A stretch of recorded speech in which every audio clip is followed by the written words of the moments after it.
विभीषण हनुमत मिलन, हनुमान तथा माता सीता का संवाद। विभीषण और हनुमत मिलान इन हिंदी।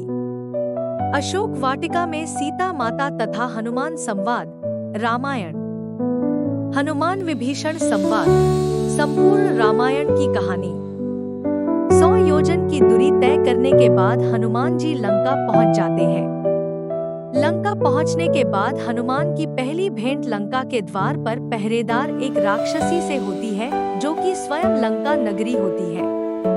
लंका में घुसने के लिए हनुमान जी अति सूक्ष्म रूप धारण करते हैं, लेकिन उसके बाद भी वह राक्षसी हनुमान को देख लेती है। वह हनुमान जी को लंका में प्रवेश करने से रोकती है, लेकिन हनुमान जी विराट रूप धारण करके अपने मुक्के के प्रहार द्वारा उसके नाक को तोड़ देते हैं। हनुमान जी के प्रहार से वह अधमरी हो जाती है और उनका रास्ता छोड़ देती है। हनुमान जी दोबारा सूक्ष्म रूप धरकर नगर के फाटक के नीचे से लंका में प्रवेश कर जाते हैं और रात्रि के समय हवाई मार्ग से उड़ते हुए लंका के राजमहल में सीता माता की खोज करने लगते हैं। लंकापति रावण के कक्ष में हनुमान जी सूक्ष्म रूप धारण करके जाते हैं, जहां पर रावण की पत्नी का रानी मंदोदरी सो रही थी। उन्हें देखकर हनुमान जी सोचने लगते हैं, कहीं ये तो सीता माता नहीं। लेकिन फिर वह सोचते हैं कि हरण करके लाई गई सीता माता इस प्रकार महल में नहीं सो सकती। हनुमान विभीषण संवाद। विभीषण हनुमत मिलन। कुछ देर बाद हनुमान जी को एक भवन नजर आता है, जिस पर भगवान विष्णु के सुदर्शन चक्र का निशान बना हुआ था तथा शंख का निशान बना हुआ था। हनुमान जी को आश्चर्य हुआ कि असुरों की नगरी लंका में ऐसा कौन है जिसके घर पर भगवान विष्णु के चिन्ह दिखाई पड़ रहे हैं। आश्चर्यचकित होकर हनुमान जी नीचे उतरते हैं। वह एक ब्राह्मण का वेश धारण करके चौखट पर अलख जगाते हैं। तब घर के अंदर से विभीषण जी बाहर निकलते हैं, जो कि लंकापति रावण के छोटे भाई थे। बातचीत के दौरान पता चलता है कि विभीषण भगवान विष्णु और श्री राम के परम भक्त हैं। असुरों की नगरी लंका में राम भक्त का परिचय पाकर हनुमान जी बहुत प्रसन्न होते हैं और अपना वास्तविक परिचय बताकर विभीषण जी से सीता माता के बारे में पूछते हैं। तब विभीषण हनुमान को बताते हैं कि सीता माता राजमहल में नहीं, बल्कि लंकापति रावण की अति प्रिय बगिया अशोक वाटिका में है। बहुत से राक्षस पहरेदार उनकी निगरानी करते रहते हैं। सीता माता का पता पाकर हनुमान जी निश्चय करते हैं कि वह रात्रि के समय सीता माता से भेंट करने के लिए जाएंगे।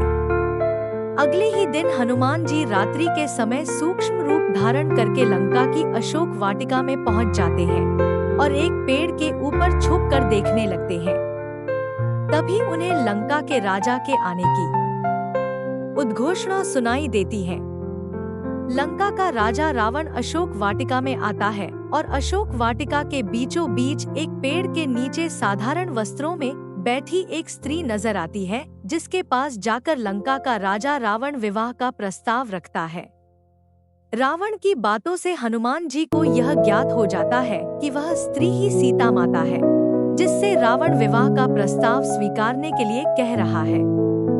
हनुमान जी कुछ समय तक रावण के जाने की प्रतीक्षा करते हैं तथा रावण का जाने के बाद हनुमान जी पेड़ पर बैठे बैठे ही श्री राम और सीता विवाह की कहानी कथा के रूप में गाने लगते हैं। लेकिन सीता जी को लगता है कि यह उनका कोई भ्रम है, इसलिए वह इस पर अधिक ध्यान नहीं देती।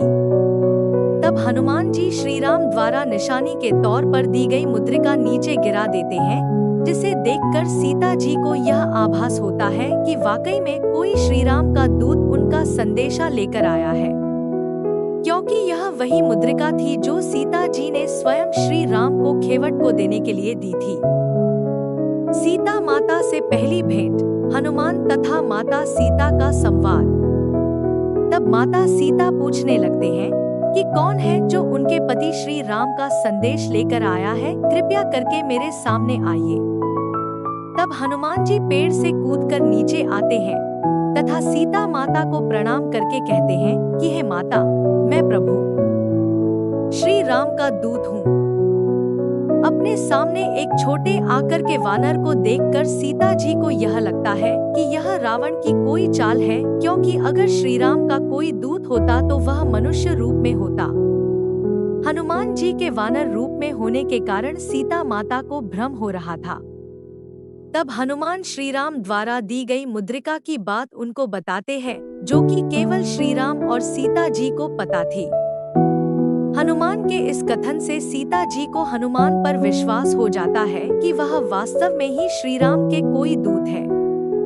फिर वह हनुमान से अपने पति श्री राम और लक्ष्मण के कुशलतापूर्वक होने के बारे में पूछती है और कहती है कि वे कब मुझे इस रावण की कैद से मुक्त कराने के लिए आएंगे, क्या वह मुझे भूल गए हैं? हनुमान जी उन्हें धीरज बांधते हुए कहते हैं कि श्री राम को आपके ठिकाने का पता नहीं ना, इसलिए अब तक इतना विलंब हुआ है। यदि श्री राम को पता होता तो वह कब की आपको यहाँ से मुक्त करा कर ले गए होते।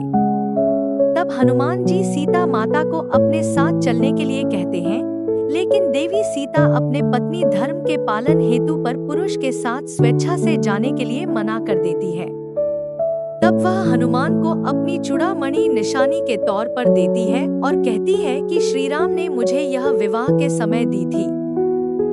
हनुमान की जाने से पहले सीता जी से यह अनुरोध करते हैं कि उन्हें बहुत भूख लगी है और अशोक वाटिका में बहुत फल लगे हैं, इसलिए यदि आपकी आज्ञा हो तो मैं ये फल खाकर अपनी भूख मिटा लूं। तो सीता माता हनुमान को आज्ञा देती है और हनुमान जी वाटिका के फल तोड़कर खाने लगते हैं।